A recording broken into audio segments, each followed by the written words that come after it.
Lights, camera, action. In a studio where local filmmakers talk to other filmmakers about the inside world of film. Cut! That's not the script. It. We'll fix it in post. Do you wonder how films are produced and what really goes on behind the scenes? Well, stand by. Filmmakers Kevin Mumphrey, Victoria V.A. Jones, and Carson Hype Ferguson explain all the details. Right here on It, We Will Fix It in Post podcast.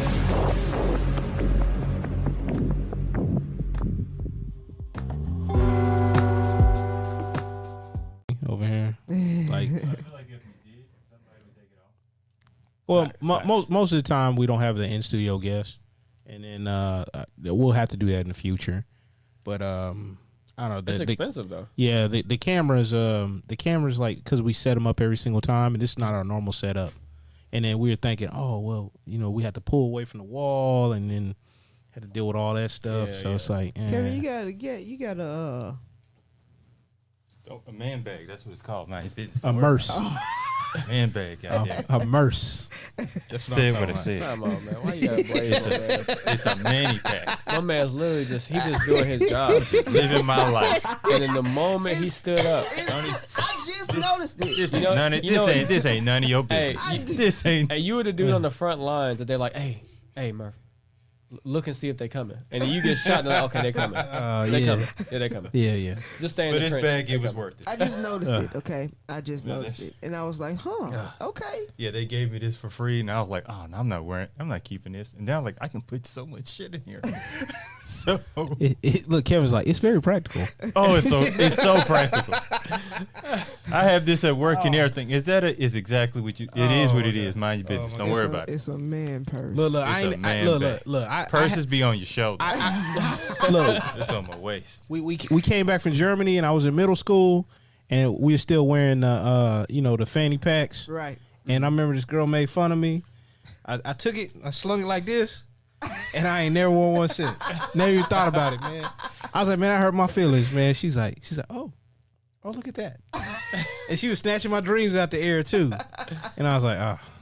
Well, my pops was never going on that stuff. He's like, that's a purse. He's like, in Chicago, we used to beat niggas up. Just keep it stacked with you. And I used to be like I'm telling you, like, I'll never forget, man. Like, You went so Chicago with this. like, yo, like, hey, I'll tell you, like, so I was born in Chicago. I lived there for a little bit, but my dad raised a very Chicago household, and we visited every year up until I was about 16.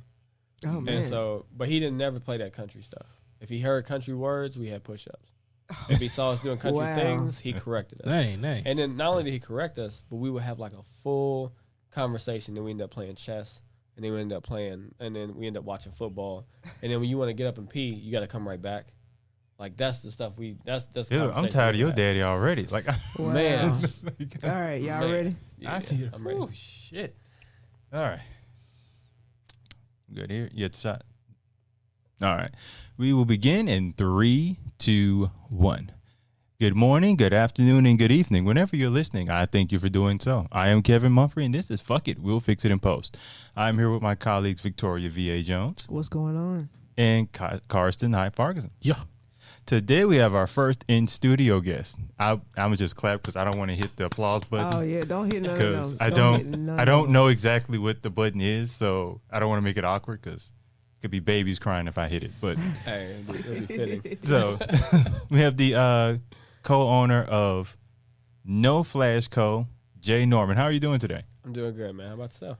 I am great. So I just want to start this off with how did your journey in film begin? So I started with photography, and I learned that you can't really make a lot of money off of photography. So I started videography. Like, don't let them fool you. That whole There's no money in still images? no, not anymore. Not a lot. No, it's not worth Instagram has lied to us all.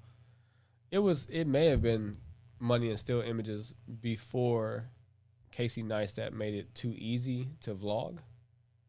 Okay. Too easy to make everything a snippet of your life. it. Right.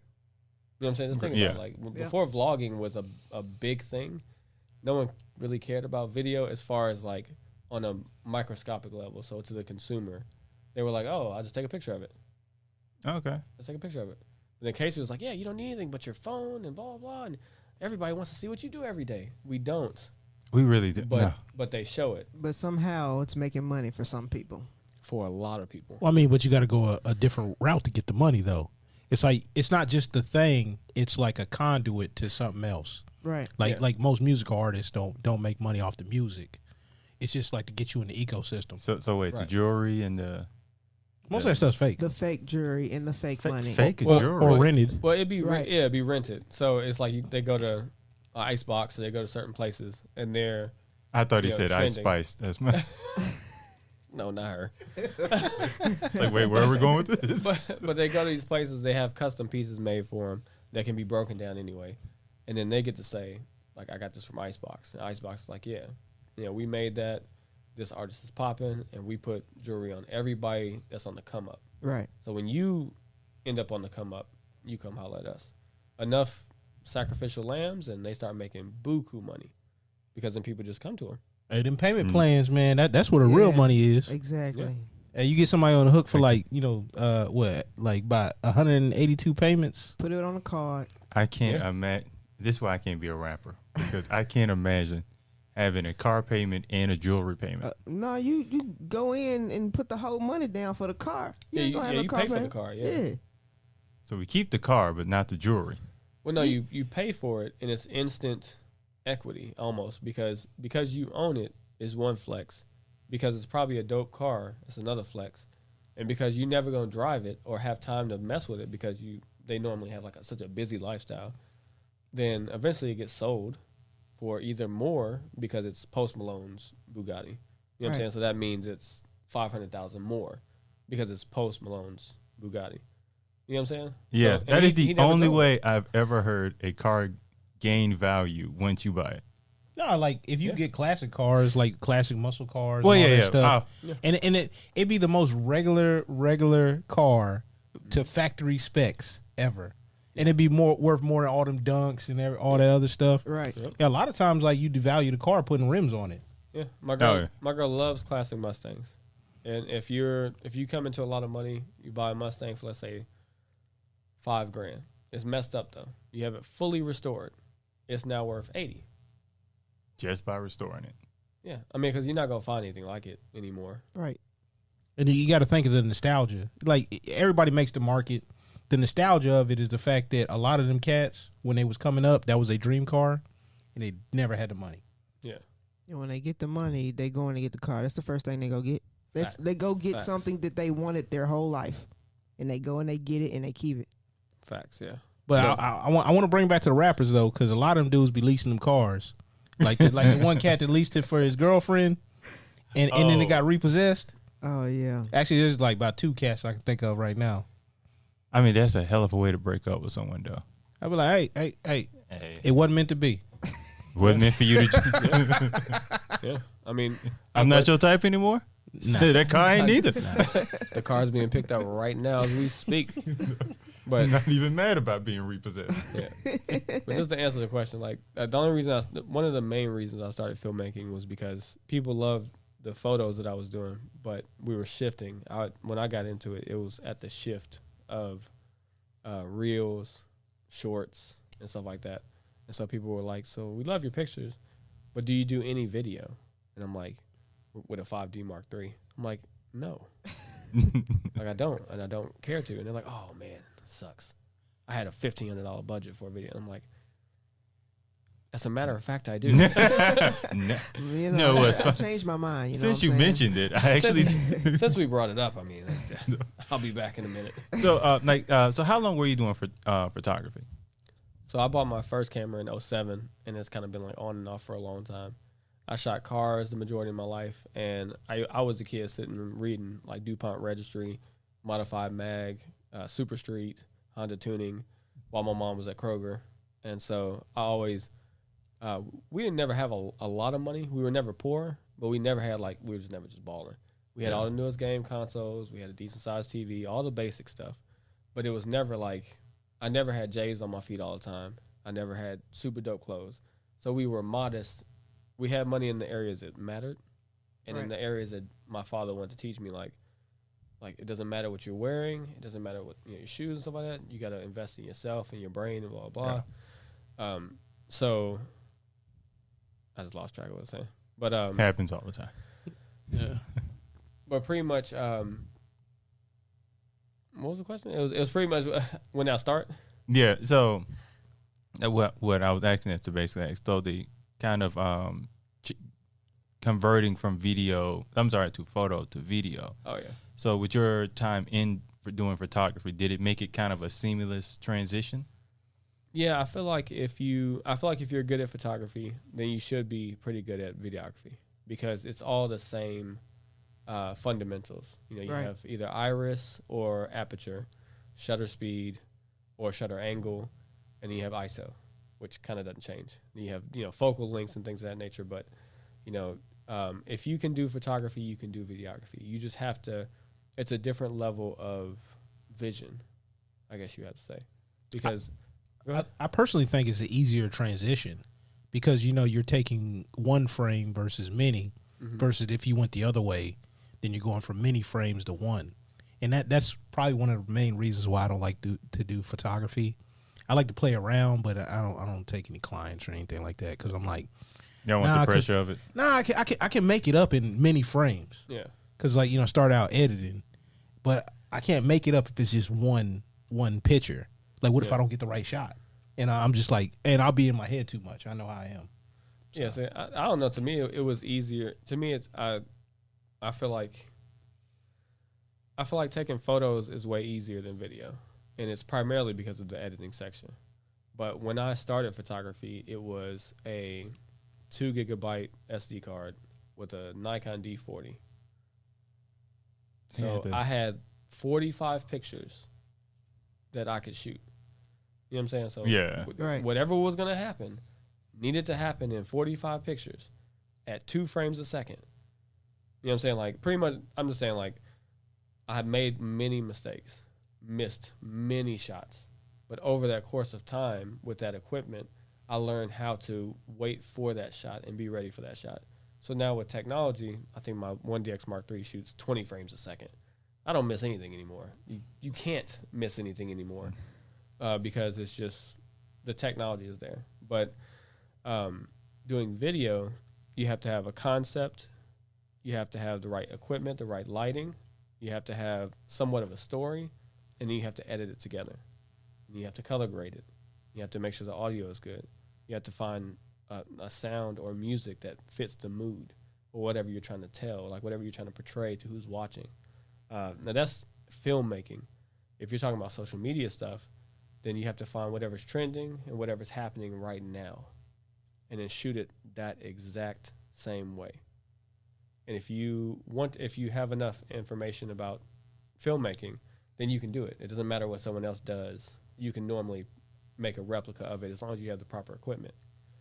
But the primary reason why I believe that like photography is way easier than video, or why it translates to me personally, like I would much rather take pictures than take video, is because what I did, like the way I trained myself, I guess, or being broke, I learned how to wait for those moments. And so now that I'm not broke and I have decent equipment, I still know how to wait for those moments, but now the equipment makes it just way easier to catch it. Like if you're trying to catch that, you know, when the bride is about to be dipped, you know what I'm saying? Yeah. And you want to get that kiss. I'll just rifle off, a burst and capture that moment, that perfect moment. But when I was growing up, if it was the same moment, like I would have to wait for that moment when it came down because I only got 2 frames a second. Yeah. And then hope and pray that I got it. Focus, the timing, the shutter speed, the ISO, all those things. Whereas with video, it's like you can like you said, you can fix it in post. Yeah, exactly. If you're there at the right time. Right. Right? You can fix it in post. F it. Fuck it, fix it in post. Yeah. Like, but like every time I've been on set and somebody said that, it's been something that'll been so much easier in camera than going to post.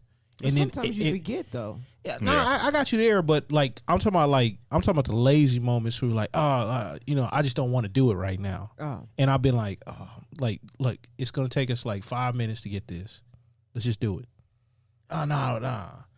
And then that 5 minutes here cost you like 5 days here. I get that. Yeah. But Yeah. there's been times to Yeah. where, you forget. Like you're in the middle of a shot, you're shooting it, and then it's the end of it and it's good, and you be like, oh man, I totally forgot to do this, or totally forgot to do that to the camera. We'll just have to fix it in post. Or you're thinking about another element that's going on, like did I get that next everything set up for the next location, or is this actor going to show up? Because there's just so many elements that I'm at that point. I don't care about that no more.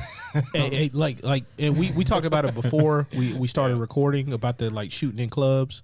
Yeah. I remember one time I was in a little lounge. you mean shooting video, right? Yeah, In clubs. video Okay. video I just, clubs. Yeah, 'cause Okay. photos I just wanted. Yeah, like No, yeah. when I hear shooting in club, I think something. cool. Oh, yeah. Come Why on. would you think Come that he on, would say man. something Like that? nah, man. I Like, know nah. I'm not the only person. Why? I'm Like, just- This Come- is come on. Nashville, not Memphis. Okay? This is not Chicago. Oh, This is not man. Detroit. This is Oh, Nashville. man. Yeah, Oh, man. but I like, and it's really weird though too, depending on your clientele. Like the fair skinned people that I was working with before, I was doing something for a DJ buddy, and they're a little bit more melanated, right?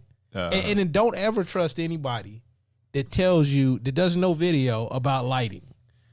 So I go in there and it's like straight. The most darkest skinned people that you could ever like find in a dark, dimly lit in a light urban club. And it's like it's green and red lights all over the place, and I was like, This is gonna look like shit. yes. And I'm gonna get blamed for it because somebody they were like, oh yeah, lighting's good, lighting's great. And Fantastic for my iPhone. I didn't even know that I could mess with parts of my editing program like that. And you dug deep in there. I made it up, but it was hard. And I was actually editing in the living room while they were waiting on me to finish. And I was like, I won't do that no more. Oh, Oh yeah, never. Yeah. That was rough. So what was your first video project? My first video project was for a high-end detail shop, and it was a 2020 SRT Hellcat Red Eye, and he wanted a promotional video that he can use for his ceramic coatings and paint correction. And so we shot that. I think I shot that with an EOS R and a 20 mil, and it was just a lot of. This is before I really understood like slow motion, 60 frames a second, 120 frames a second. Yeah. The camera wasn't even really capable of that stuff anyway, or it is, but it was 1080, and so it was one of those things where it was like the client, clients always say, I want the best looking picture. Right. What's 4K? Like I want everything in 4K. You have those clients where it's like they don't understand how it works at all, but they've heard keywords. Yeah. Right. 4K, slow mo, buttery smooth. Like they, buttery smooth. they hear all these random words from like a Peter McKinnon or like these different YouTubers or whatever, and it's like you're like, okay, cool, I got you. And so I'm shooting with a Weeble S, 20 mil and an EOS R, and I'm going around this car trying to shoot this stuff as smooth as I possibly can. I'm talking about I'm sweating. It's hot as hell in the building. The doors are closed. The car was just running, so it's exhaust fumes everywhere. Oh my goodness. The camera's not enjoying the low light scenes. It all came out good, and I still work with him to this day. And but that was the first thing I got to shoot. And at that moment, I was like, yo, I love this. This is lit. Like I need to learn how to make this easier, because I know that it's not like photos. Like I know that I'm missing something. And so what was the biggest lesson you learned on that project when you did that project? use 60 frames a second. Because essentially being able to speed ramp things creates emotion. Right. And that's what was kind of missing from, I think, that video. It was just me being as smooth as possible and warp stabilizing stuff, which makes stuff jello-y. Yeah. And it's harder to work with. It's more taxing on the computer I was using at the time. It was a lot. It was a big undertaking to impress a client that I really wanted to work with. Yeah. And I'm the type of personality that just dives in. I never say no to stuff, because I just don't believe in it. I believe it, even if I don't know what I'm doing. If I understand, like, if you guys say, hey, can you help me shoot this podcast? I've never shot a podcast before. Right. Like, not on this scale. but I wouldn't say, no, I've never done it before. I'll do some research, learn more, and then I'll get back to you later. I'll come here I know how to shoot video, and I will ask a bunch of questions, and I'll be watching and learning and reading. I might watch videos on how to use that board. Like, hey, what do y'all use? And you'll be like, oh, we use this, this, and this. And I watch, the company's videos on their products to learn how to use it. I just like to learn stuff. Like, I don't know, it sounds corny or whatever, but no, that's not corny. It gets you far though. Yeah, it gets you real far. Yeah, I mean, way further. That's really how we got linked up here, is because like Trent knew that I was associated with certain stuff. He saw a couple things that I did, and he started asking me questions. And he was thinking small scale, but I'm like, hey, if you're gonna be charging people, you need to have, it needs to visually match what you're like trying to charge them as well. Right. So that's why I hate this whole every time I see a video on Instagram or YouTube where they're like, they got their phone out and they're like, look, I shot this video with a client's, house with my phone. So what? That's you. Stop telling people to do this, because they're not getting no $10,000, $5,000 client. No. Not with no phone. Unless it's like some kind of gimmick or something like that, or And like promotional tool. Or it's their brand. Yeah. Because they did good on Instagram or YouTube, and now people know them for that. Right. And because this one guy, he does, he'll make like these little videos, and he promotes. He says he does it with his phone, and like it looks smooth. And I'm like, 80% of that is editing. Yeah. A lot of editing. I'm like, there's no way he's shooting it on the phone and it looks. Because I would practice with it. Cause I'm like, oh, this kind of smooth. Let me see if I can do it. Yeah, this is editing. This is 80% editing. It has to be. That stuff is hard, man. Like to make like camera footage, like all of it look good. I mean, you could have splice stuffed in there, but like to make it all look good, like what was that movie Tangerine, where they shot it all on iPhone? I heard of that. Who shot that? It was some big. I can't even remember, but that like it was basically like a marketing, kind of gimmick for the iPhone as well as the film. Right. It's like, oh, the whole film was shot on. Man, they had to kit all that stuff out. And I got all kinds of gear, gimmicks, bells, whistles. I got phone gimbals, all that stuff. Yeah. I would still pull out the cameras over that because I have more control. And then the post process, and I don't have to worry about the compressions and all that stuff too. I'm like, yo, that sounds like nice, like, attainable for everybody, but it's like golfers. How many people in the world gonna be scratch golfers? I'll play golf, but it's humble flex. I mean, I'm not scratch. I think I play off of 10, so it's like I'm okay. I can hang with most people, but even that, like pretty much like if they pitched the phone stuff for the dreamers. That's what it's for. Yeah. It's for the dreamers. Like when I started noticing this, I was like, oh, this would be great because it'll get more people like starting into filmmaking. Mm-hmm. It's like, okay, I don't have the cameras and all this stuff. Okay, well, I'll just try something with my phone. And then I was hoping they'll be like, oh, we'll just grow from here. No, but now it's like no growing. No, they just stay there. Like if somebody shoots something with their phone and it turns out good, they think that, oh, I can just do this with my phone. Or worse, they make money from it. Then it's like, definitely not. But it goes to a certain extent. Yeah, you can make money with it, but you're only going to be doing certain videos or certain type of things with your phone. Now, when somebody comes to you with the big money, and like, well, what kind of equipment do you use? And they'll be like, oh, well, I have my phone. They're going to look at you like you crazy. Look, man, I went to SEMA, and I talked to one of the videographers that was shooting for the event that had been contracted. I guess SEMA uses a company, and that company has a bunch of different videographers. They gave them all red cameras. Mm-hmm. It gave them red cameras? Not to keep. But okay. To use. To use. But, Lord, but you know why? Because they're like, we shoot on red. Like, I don't care what you did before you got here. You could use your phone all day long. But we shoot on red because that's the output that we put to the world. Yeah. So it's cool to shoot on your phone. It's fine. It's great. Really, it is that corny line of like, the best camera to have is the one that you have available. Yeah. But if you have the choice between a red and your phone, I'm taking the red. I'm taking the red. Yeah, taking the red. As long as you know how to use it.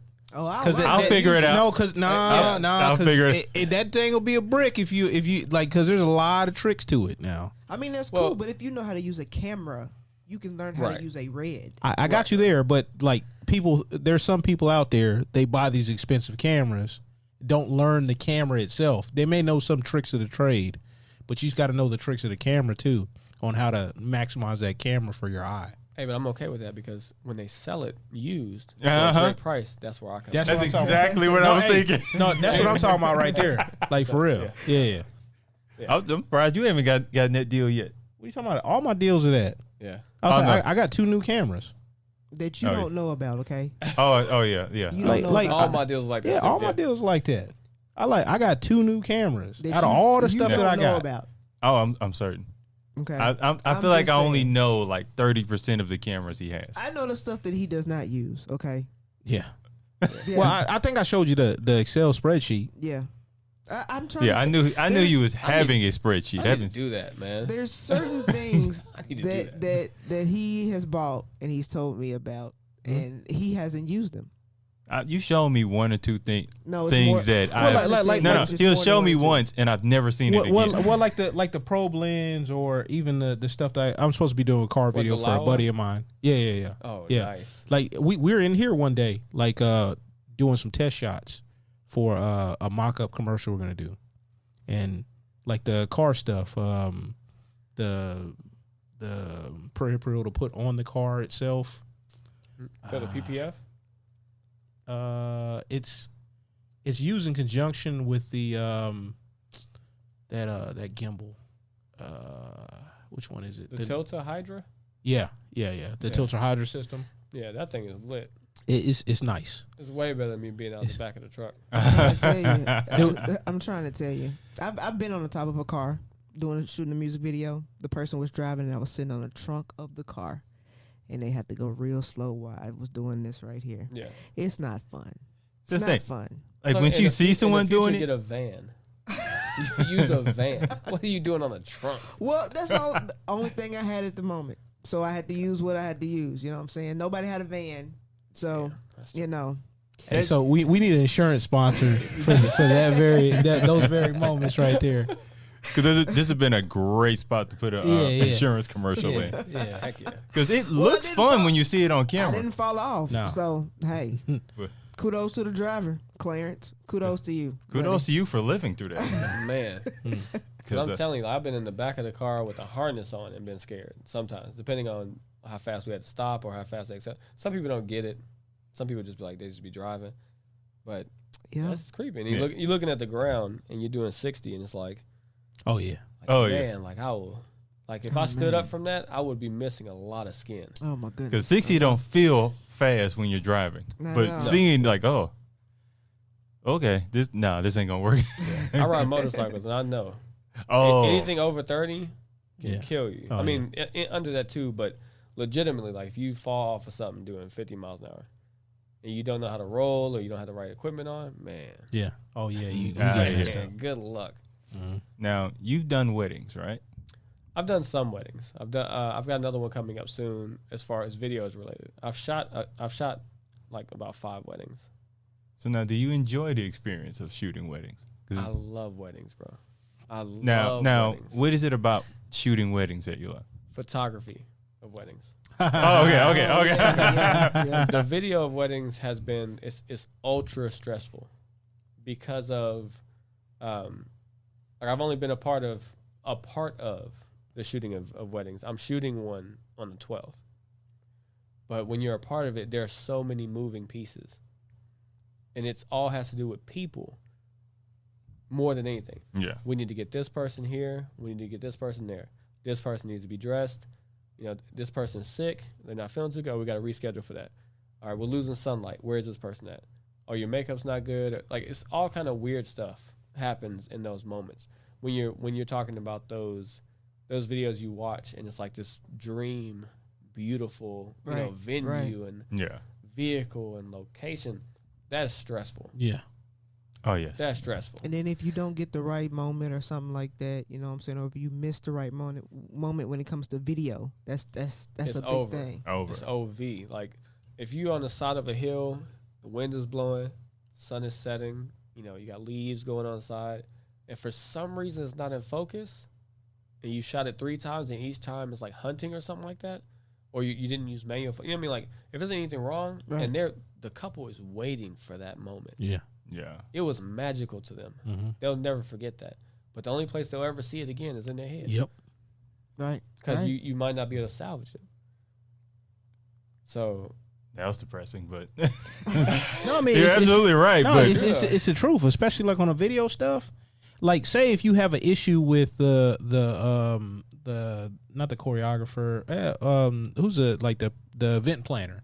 the What- yeah, plan. plan. If you have a problem with the wedding planner where they're not giving you all the right information, you're over here when you're supposed to be over there, Right. and now you got to hustle or whatever, and now you might have had the chance to make up some of that shot. Right. Now you didn't get it, and it's your fault. Yeah. Yeah. That's common. Yeah. Because the event planner is doing 6 things at once as well too. Or you be doing battle with the photographer or photographers, Yep. and they be all in your shot. Like what's what should I say? They all in the all video. in the video. and then you got your bridezillas, you got your guys that don't even want to be doing this. Yeah. They're Yeah. like, this is dumb. And then of course, between locations and like stuff like that, stuff can go wrong. And some people are understanding and they're like, oh, you know what? It started to rain that day. It's okay. It's not a big deal. Some people do not give a fuck. Mm. And some people are like, you should have brought an awning for us, Right. Yeah. or whatever. Or, you know what I mean? Like, and so I've seen some goofy stuff. Yeah. The photography side is beautiful, but the video So- stuff, you got to nail the video. Yeah. So, let's say pre-production of a wedding. Like, so what would all go into the pre-production of a wedding you're doing? So within the pre-production, first off is making sure the talent is ready and they understand what the objective is. They understand what the emotion is. And sometimes that can be difficult depending on like their religion and stuff like that, if they can or cannot see each other in that dress beforehand. Or even if sometimes you shoot that video portion after it's already been finished. Like you've already done the ceremony, all that stuff's already happened, but it was a special location that they wanted and they couldn't do it because of weather or timing or anything like that. So when it comes to pre-production of a wedding, it's more or less working in conjunction with the bride and groom, the potential car rental company for maybe a classic car or an exotic car that they want in the video, and then the venues that you're going to shoot at.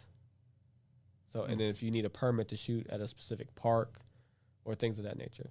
But it's not too difficult as far as the pre-production if you have a team. Really, you have to rely a lot on your team with the pre-production. One person in charge of dealing with the client, one person in charge of dealing with the location, the venue, make sure everything's straight there. And then yourself being in charge of potentially talking to the coordinator, and anyone else you need to bring on board. Now, it's one thing you brought up that maybe a lot of people may not realize, and I didn't even think about this, that if they're shooting a wedding at a certain park, that you would have to check into permits. Right. Because you would think like, well, I'm just doing it for their wedding, that this wouldn't be an issue. Sometimes people book that time in the park where you're trying to shoot. That's never happened to me, but I've seen that. Where it's like, oh, no, we've got a birthday party going on. Well, this is for a wedding. Don't care. This is my son's 5th birthday. And so we rented this area at the park for that. So I'm sorry, but you can't shoot here. And then depending on that type of personality, they may stick to that. And some people are, oh, go ahead, man. Yeah, that's beautiful. Can we watch? You know what I'm saying? It just depends on that situation. And then also, like, depends on how extravagant the wedding is or how much they pay for the shoot. You may actually have to travel somewhere to do it. Like, you legit may have to travel to Georgia, like this place called Rock Mountain in Georgia. And a lot of people shoot at the top of that. Exactly. Or even think about those destination weddings, Right. Where you got to pack up. All that equipment. And Delta just lost like I don't know, like some of your sound equipment or something like that. Yeah. It's like, yo, you Yeah, you better hope that wherever you go, you can buy something to Right. supplement that, because you may it's on a time constriction. You're like, I've got to get this stuff. Period. Is a Best Buy nearby? What do y'all have camera shops here? And depending on like a place like Atlanta would probably be a lot easier to get this stuff than, let's say, North Dakota, Wisconsin, Fiji, yeah. Like, cause like one of the film groups I'm in, whatever, some of the big time guys in there, they were actually like looking for somebody to take over some of the destination wedding stuff. You talking about like, starting at 2,500. Ooh, That's cheap. And then they're like, all right, we are actually gonna mail the stuff to the location. We actually have a person that's going to intercept whatever it is, and we're gonna hold it here and we'll let you know. And that's how deep they get into it, because they want to make sure everything's good and you still have time before it gets there. Right. But that's the big dogs right there, though. Yeah, and I feel like once you get to that point, you've had that mistake happen once or twice, and you learned from somebody else's mistake. Hopefully, it wasn't you. Yeah, because that could be the death nail in your business. Yeah. Yeah. I mean, if it is, then whoever your client is has some massive clout to shut you down. But nowadays, that's a big thing too.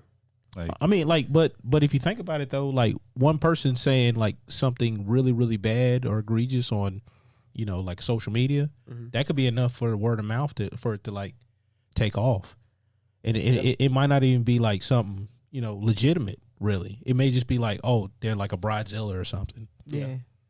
So has anybody ever came to you with this outstanding idea, but their budget was very low? That's all the time. That's all the time. I don't like. In the beginning, it messes with you. You're like, man, no, I ain't doing that, man. This stuff costs too much money, and like, I'm gonna put in 10 hours of editing this, 12 hours of editing this. You know what I mean? Like, no, like the budget starts at this, but then you realize eventually that, like, wrapping back around to the cell phone footage, people have an unrealistic expectation. Yeah, they do. For how much something costs versus the work that goes into it. And some people truly just believe that I can just do that point too. and shoot. Yeah, I can and do it'll that too. magically happen. Yeah. I mean, if it looks easy, it is easy, right? No, definitely not. Yeah, you gotta be careful with that though. That's another thing. Like, I stopped talking to clients while I'm shooting, because the moment they feel like it's too easy because you're good at your job, Yeah. is when they're like, "Why did I pay you $2,500 Yeah. for this? Like, we shot the shit the whole time. It came out great, but like, why did this cost $2,500? Like, just because you're good at something, Then it doesn't mean- becomes it's just a video. Right. exactly. Yeah, Right. it's tough. Like, go ahead and try it with your phone, see what happens. I love to see it because I'm leaving. Just post it somewhere and I'll watch it. I promise. The funniest thing, I don't know if you ever had this, and I would like to know if you had this, but I had a photographer buddy of me was shooting a wedding, and he said like the uncle was going through with his cell phone right next to him and trying to duplicate the images.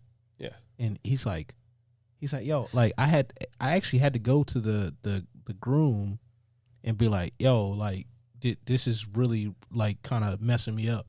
Can you tell him to stop? Yeah. They got the briefing before, but this dude was like, whatever.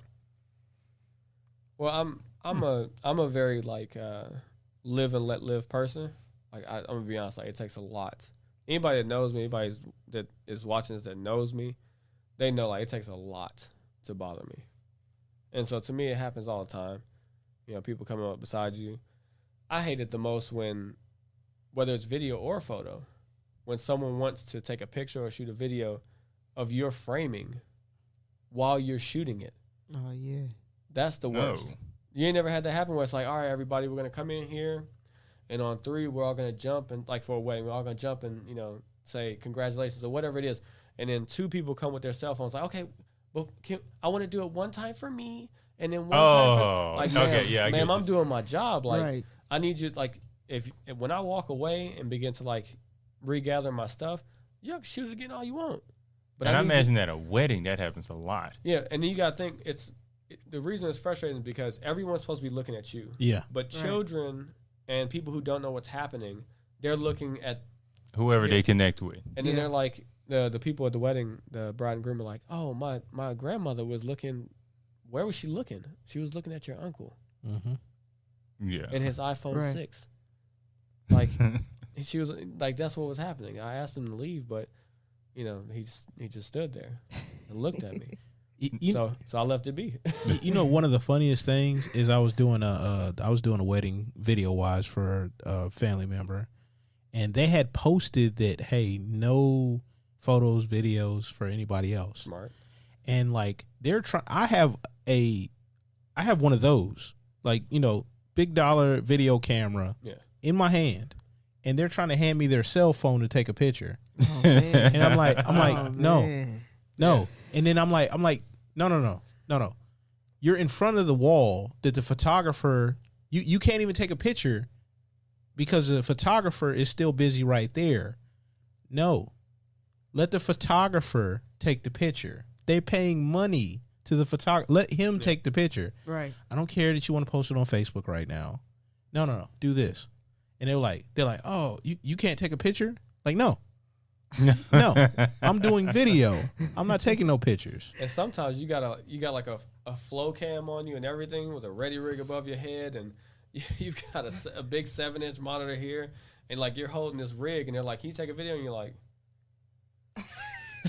I mean, yeah, why not? Just let me take this vest off. You can hold this vest after I hook it onto you and everything, and then I'll take your video, and then we'll take it all off of you again and put it back on me. How's that sound? Man, you see, it's kind of look like I got a lot going on right now.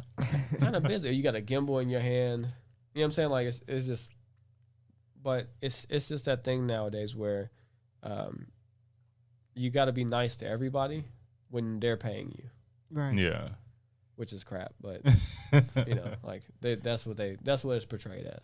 But you hear that? The customer's always right. Hey, bro, I'm gonna keep it a stack with you. I've had like, I don't badmouth anybody. I'm not gonna say any names, but I've had a client, and me and that client are not working together anymore. But when that client told me that they didn't want to continue, I was so happy. Oh man, I was so because I manage a lot of clients. I'm trying to make it very discreet because I would never assume that person watches this, but I manage media for a lot of people, not a gang of people. Like I'm not CNN or nothing like that, but you know I'm not. But for in the local area, like I manage for a good amount of people, and everybody has a certain expectation whenever they work with me because they see what I do before. It's normally like word of mouth stuff. Yeah. Right. I started working with this client, man, and I started getting messages at night about reels that, you know, and I'm just like, bro, if you don't get off my phone, like if you don't get off my phone, bro, like all these other people I work with, no one ever sweats me about nothing. Mm-hmm. They always get what they want. Everybody's normally happy. But some people, he would not leave the control side of it. Mm. He refuses to leave the control because he's, in his mind, it's like, I'm paying you. So I own you right now. Yeah. Not While I'm 20, paying you. not 24/7. Right. But some people feel like right, that. Some people Right. feel like that. They They be like, do. I'm paying you. Right. Like, Like they think they have you on call. yeah. Nah. They on-call money Hey, so is a when different kind of money. Oh yeah. Hey, so when they were like, no, you know, I think we're gonna move with this other person, I was like, oh man, that sucks. So you've never had to drop somebody, a client? No, I usually work through it. Oh man. Like my pop's like, man, he always told me, man, like, you know, whatever it is, if it sucks, then finish it faster. That's a good That's a nice way to put That's it. a nice way If, to it, put it. Hey, if it's trash, Make that finish it money. faster. Yeah. Hey, so Make that money quicker. so do you think he would be sympathetic to the Starbucks person? We're not doing that. Oh, no. okay. All right. Never mind. Nah. I'll tell you afterwards. Yeah, you gotta tell me. Yeah. Oh I'll tell you my after. Because goodness. I'm normally a very sympathetic person. To an extent. I'm trying. To an extent. I want to be sympathetic. That's not even important. We're No, not talking about yeah. that. So, oh man, we lost my train of thinking. Oh, so, man. as far as it's kind of a photography question involving weddings. So, when we take the like after the wedding and those like the bride groom photos and like the family photos, do you have kind of like a because everybody have their own kind of little way of doing it? Do you have yours? Not in particular. I think that I've been lucky because the people that I've worked with have been very cooperative, very happy, Yeah. like everyone, and just excited about the day. There was one wedding I went to, bro, where the bride was walking around checking on everyone. Oh, Everyone, bro. The people serving food. She checked on the DJ. She checked on me. She checked on the people doing security at the door because she was just so like, bro, she was just so happy that it was her day. Oh yeah. Like- that was never going to be a guy.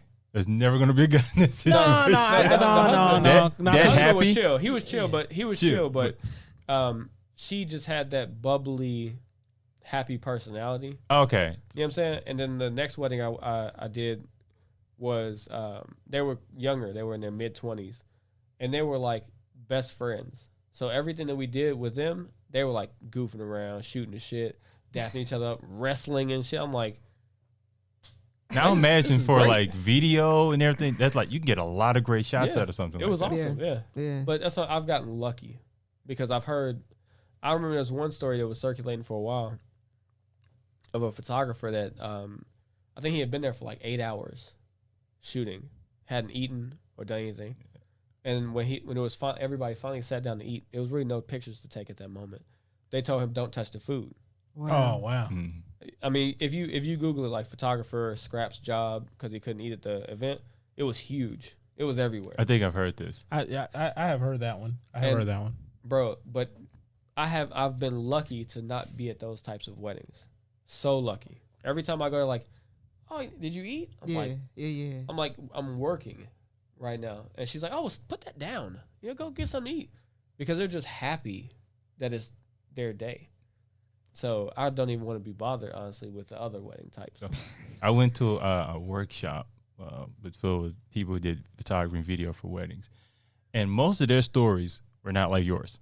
It was more like the one you was talking Yeah. about. It was more like that. Like they don't want you eating. And there's one guy, and was maybe thinking the question earlier was he said like there's a point where you kind of have to like take control of the situation. Yeah. When you want to get all the things. So he said after it. So okay, all right. So this is what we're doing right now. Don't nobody leave. Close the door. So he had to close the door. He said, look, first we get the bride and groom, then the mama come in, then another person's family come in. So he gets them all, and it becomes one big photo. Then he's like, good, I'm through with you. Y'all go ahead and do what y'all want to do. Yeah. He said, look, you got to do it immediately because them folks are scattered all over the place. I'm going to keep it a stack. Like, I think my job would have been easier when it came to those particular shots if I would have just taken charge. But I just kind of go with the flow, and for some reason it just works out. I don't know. Maybe I'm just lucky. You know what I'm saying? Like, or I haven't ran into that client yet. You know what I mean? Yeah. Like, but I would assume that that's a pain in the ass, like for real. Like, Oh, the stories I heard like they're always like 6-8 hours, yeah. sweaty, and like they all sounded horrible. I helped out on one wedding, and I'm pretty sure I lost like 3 pounds that day. I feel like the one that I'm doing now is with a friend of mine, and I feel like because this is gonna be like a production, this is gonna be like one of those crazy, they got a rental car, they got doves they're releasing, all kind of stuff. Oh, It's gonna be stressful. you got to get the dogs. It's gonna be stressful, and so this is that first big stressful one, and so I think that it's gonna change my view of it after this. So by the time we air this, he's like, "Yo, I'm done with weddings." I'm sticking with cars, dude. I'm not trying to be negative. I just feel like in order to get what I saw him send me as a sample, it has to be organized. It has to be like everything needs to be meticulously planned out. So how is your planning for this one you're about to do is different than other weddings you've done? Well, we have an entire shot list. We have a location list. Luckily, we're not going anywhere crazy. We're both shooting on the same camera, same format. And we have a separate lighting person and a separate audio person. Yeah, It there you makes it a go. little Oh, bit yeah, easier. there you go. Yes. Yeah, there you Because go. if you are in charge of those things as well too, it's hell. Oh yeah, because you got to manage this, and then hopefully your focus is there, but you got to make sure the sound's good. Right. Yeah. And the DJ might have did something and knocked out the cord. Yep. I'm like, yo, it's too much to go wrong. It is much easier to have a sound person and a lighting person because that's their forte. Like Especially one that you can trust that it's course, just muscle memory for them. Of course, I know how to do, the basics of lighting and audio, but there's somebody who's more advanced in it than I am, so they know what to do and what not to do. When the only thing I have to worry about is this over here. So Well, to me, it's also a thing of equipment. Like I can tell that if I called you to do audio, right, or I called you to set up a podcast, then you're gonna come with your equipment ready, and your equipment and you're ready.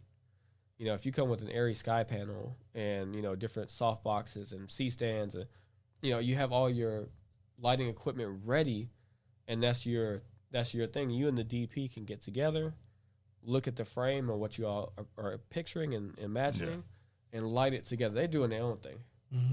And then I'm making sure that lenses, batteries, cards, I'm making sure that everything equipment-wise is ready for the shoot, and that our locations are good and our talent is ready.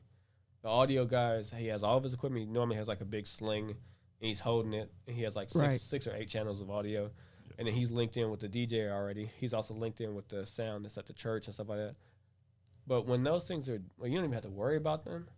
Like it makes it a ton easier. Exactly. Yeah. So exactly. You can that's gonna be focus the on the scenario. few things that you got to focus on, and it's less stressful. Which is still a lot. It's still a lot. It's a lot, it's but still a lot. Yeah. when you ain't got to deal with audio and not a lot of other stuff, it feels a lot less of a lot. So it's you're doing a better job at it because you got less weight on your plate.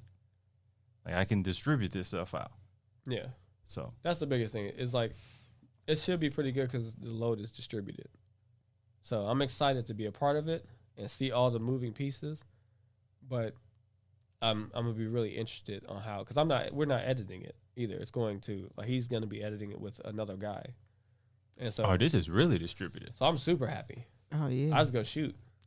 Man, that's, Hand we love out those my things. card and bounce. Yeah, I love stuff like that because I don't want to edit unless I absolutely have to. Well, Like- I use an editor now. That's nice. That is nice because you have a vision, and then like you plan it kind of. Well, you have to be able to articulate it to this other person, Right. and then like be able to like from that rough cut, and hopefully you got it close the first time, to where you don't have to like go too much into detail, like to basically make a second rough, like super rough cut, because now you're just like eating time now. Yeah. Yeah, I've pretty much tried to do everything myself, and it only works for so long Yeah, until you're right something about that. slips. Yeah. And whether it's you slip on editing time with a client, Yeah. or the quality's not the same, or they had something else in mind and you didn't give them that, so now you have to go back and do it again. Or for me, like, a lot of people don't even really think about managing the work-life balance. Oh yeah. You know what I'm saying? Like, that's another thing, because I feel like if your home life is messed up, it's really hard to be creative. Yes. Yes. It's really hard to be creative. Yes. And so when you go to a client, you just be like, I just want to shoot whatever you want to shoot and just leave, man. Like, I'm trying to, because you're trying to catch up. It's like you're trying to play catch up on a never-ending wheel. So that's why I ended up sourcing out help. Now, like you built a business for yourself. So, like, what point did you feel like I was good enough to make this my business? Well, I still have a full-time job as well, too. So I do, but so I manage social media for a car dealership, and my job is to drive the cars and make dope content. God bless. All right. That's what I'm talking about. Hey, no meetings, no SOPs, no, no performance checks. That's my job, is to Drive and shoot. drive and shoot, post That's what I'm talking about. and tag, and try to make something viral. Man. So it's Yeah. I can't even call it a job. I'm really blessed. I feel like I'm really happy to do it. I'm really happy that I do it. So it's right now like it's not the biggest source of income, but it's consistent. But while I'm at that job, I still go shoot other stuff because I have that Right. flexibility. Yeah. So I'll say if I get 2 or 3 more clients to manage their social media, I'll definitely have to step away from the full-time job, because I just really won't be able to give. To me, I always think like the moment I can't give 100% to that, Yeah. I need to let it go, so that way someone else can have the opportunity to give 100% to it, and I can focus on my business. Yeah. Shout out to him for not quiet quitting. That new trend.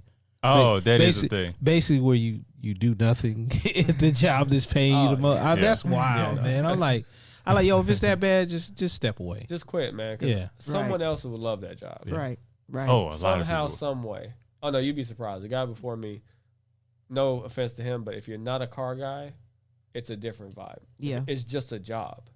It's just your job. You know what I'm saying? Just like my mother hates cars. As far as she'll drive one to work every day, but she gives no shits about nothing on that bad boy. She starts it. She turns on the heating and cooling, puts it in drive, goes to work. She turns it off. She puts gas in it. That's it. It's a lot of guys like that. Oh, yeah. Yeah. That know how to take pictures, but don't give a damn about anything else. Yep. So we just got a Plaid at our dealership, a Tesla Plaid. And I don't know if y'all have ever experienced 0 to 60 in 1.9 seconds. Absolutely not. Never. But it'll make you sick. It's so fast. It'll make you vomit almost. But I love it. I was gonna say, that sounds like a great commercial for that car. But I love it. And so for me, it's like, when I take pictures of the cars and shoot videos and make reels and reviews, the dealership's like, we love it because we can tell you love it. Right. It's different. It's a different feeling to it. I took one of the salesmen there on a ride in the Plaid because he was like, "Oh, I've driven in plenty of Teslas. Like it's fast. Yeah. Like they're fast. I'm not shitting you. It's fast, but it's a Tesla. Like who cares? Right. Yeah. And I've driven Hellcats. I've driven Hennessy, Gladiators, Vipers, Huracans, 488s. There's nothing like a Plaid. I don't give a shit what anybody says. There's nothing like that. As far as a stock vehicle, maybe like a Bugatti Chiron or something like that, like something luxury that vehicle. normal people will never drive. Right. And so he got in the car, man, and we go. I'm like, we're getting merged onto the interstate, and we let the car in front of us get all the way down the ramp. It's a long ass ramp. I'm all right. I'm not gonna not tell you when I'm gonna floor it, but I'm gonna floor it. Okay? He's all right, cool. Go ahead. I floor it, and it slams you in your seat, and you can feel all your organs. You feel everything sucked back into your spine area. Oh man.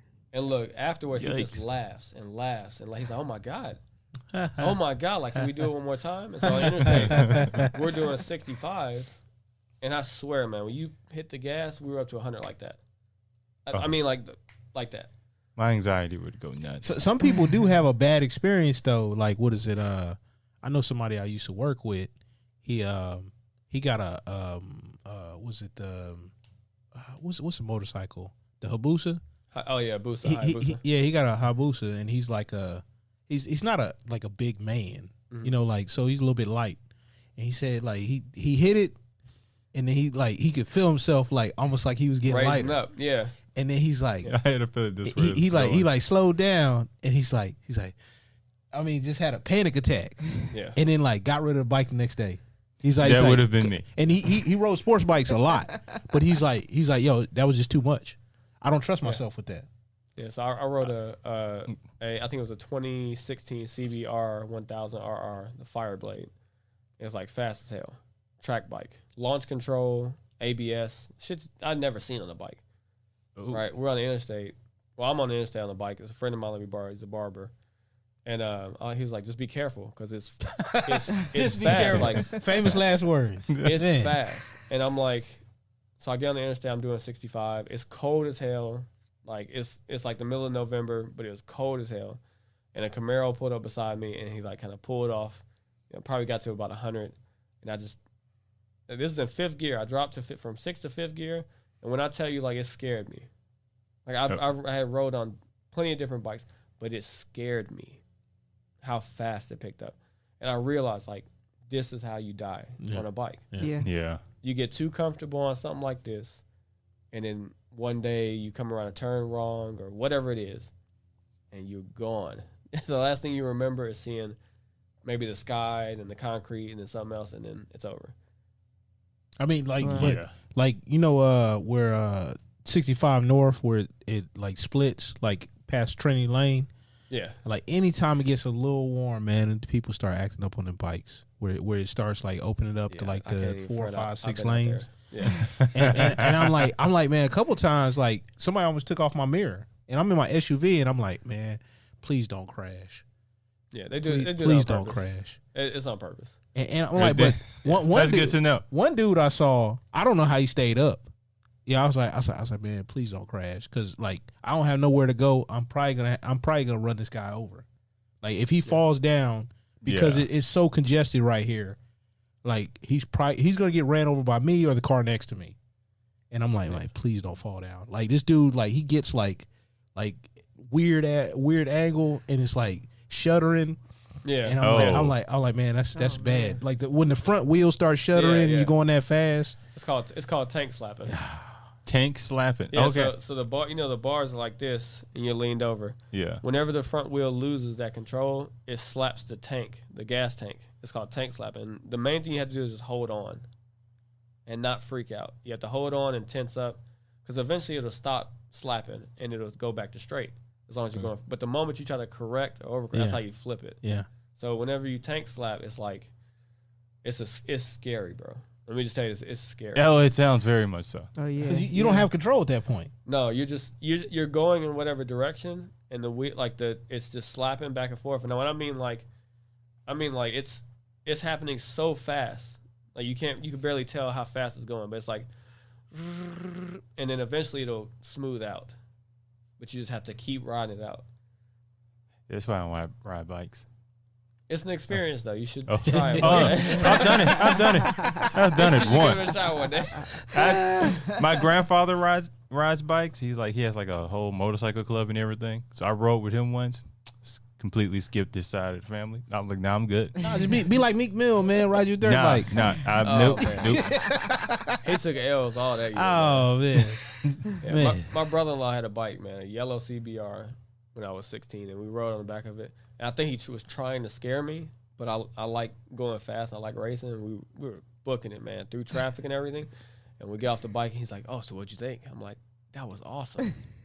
Oh yeah, he's hooked now. He said, "Oh, you weren't scared at all?" It's like, man, that was dope, man. What you mean? Like, that was awesome.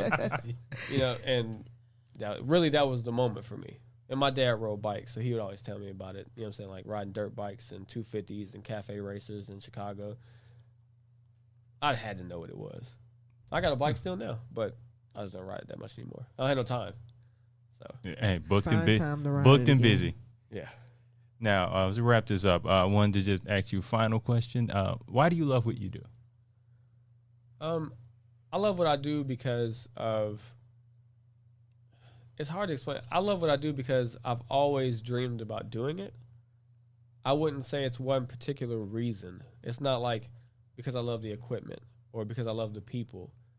It's just the overall thing of being able to do it and meeting people and seeing that look on their face when you give them that final product, the people who actually react, not the clients that don't care. Yeah. But they're like, oh my God, this is amazing. This is great.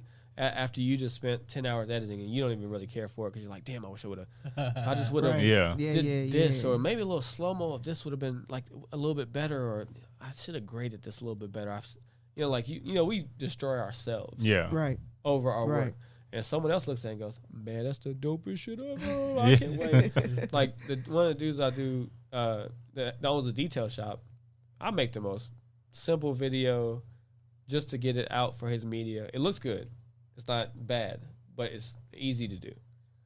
And he's like, I fucking love it, bro. He's from Latvia. Shout out, Giannis.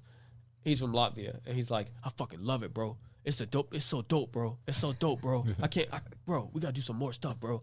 Like, he just be so excited. And I think it's the excitement. The excitement and teaching people how to do it is the things that I do it for. Like, that's why I love it. Because if it was about the money, I could become a mechanic. I have an IT degree. I could just go back to IT. It's a gang of shit you can do to make a lot of money. Oh, yeah. And I feel like, it just came to a point where I was kind of lost. Like, I knew that I wanted to do something. I just didn't know what it was. Right. And when I got back into photography, I was like, yeah, I'm going to stick with this. It felt right. Yeah, when I started shooting video, I was like, yeah, this is dope too. Like, I'm just gonna do both. I'm gonna just do these, man, like, and just keep on going. And then it started to turn more and more into a business when you get around the right crowds. And I was like, oh shit, like this is how it feels. This is how it feels to be a professional.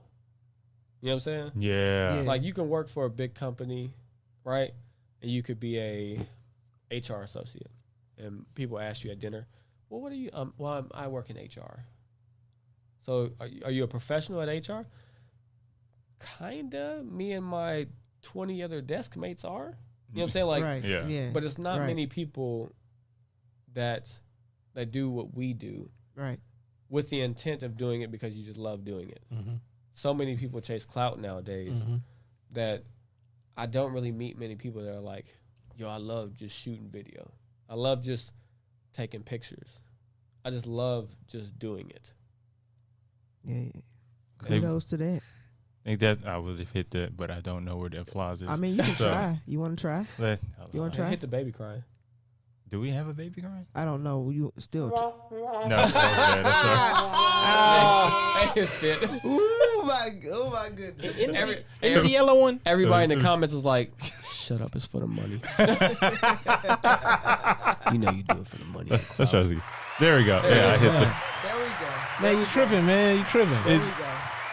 I always hit one of those. Now it's hit the wrong one.